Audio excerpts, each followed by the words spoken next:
നമ്മളുടെ ഉത്തരായന കാലവും ദക്ഷിണായന കാലവും ഒക്കെ നോക്കുകയാണെങ്കിൽ പൊതുവെ പറയുന്നത് ഈ മകരമാസം തൊട്ടുള്ള 6 മാസം. അപ്പൊ മകരം എന്ന് പറഞ്ഞാൽ എത്ര? മകരം, കുംഭം, മീനം, മേടം, ഇടവം, മിഥുനം. ഈ 6 മാസമാണ് ഉത്തരായന കാലം. ദേവന്മാർ ഉണർന്നിരിക്കുന്ന ദേവന്മാരുടെ പകലെന്ന് പറയും.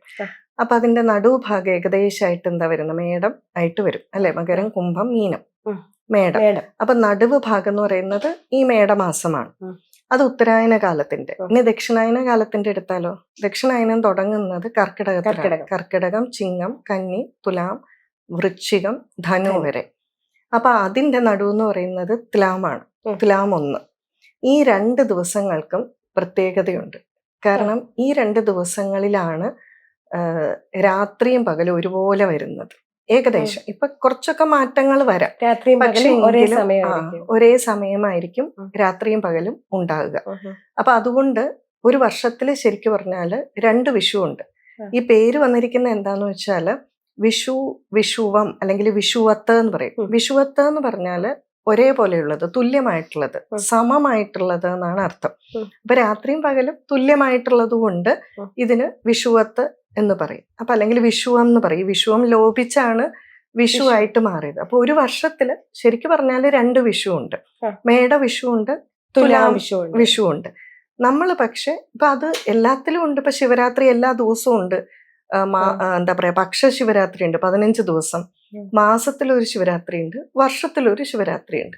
അപ്പൊ വർഷത്തിലുള്ള ഒരു ശിവരാത്രിയെ നമ്മൾ മഹാശിവരാത്രി എന്ന് പറയും. അപ്പൊ അതുപോലെ വേണമെങ്കിൽ ഇതിന് മഹാവിഷു എന്ന് പറയാം. നമ്മൾ എടുക്കുന്നത് ഈ മേടമാസത്തിലെ 1-ാം തീയതിയിലെ ഈ ഒരു വിഷുവിനെയാണ്.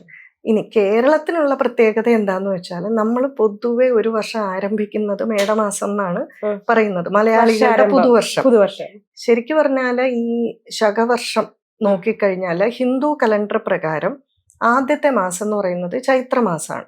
അങ്ങനെ അങ്ങ് പോകും.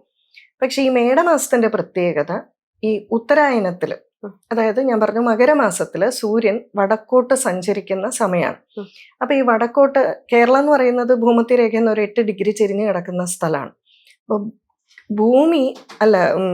സൂര്യൻ ഈ വടക്കോട്ട് സഞ്ചരിക്കുമ്പോൾ ഈ മേടം 1 കേരളത്തിന്റെ മുകളിൽ എത്തുന്നതെന്നാണ് ആചാര്യന്മാര് പറയുന്നത്.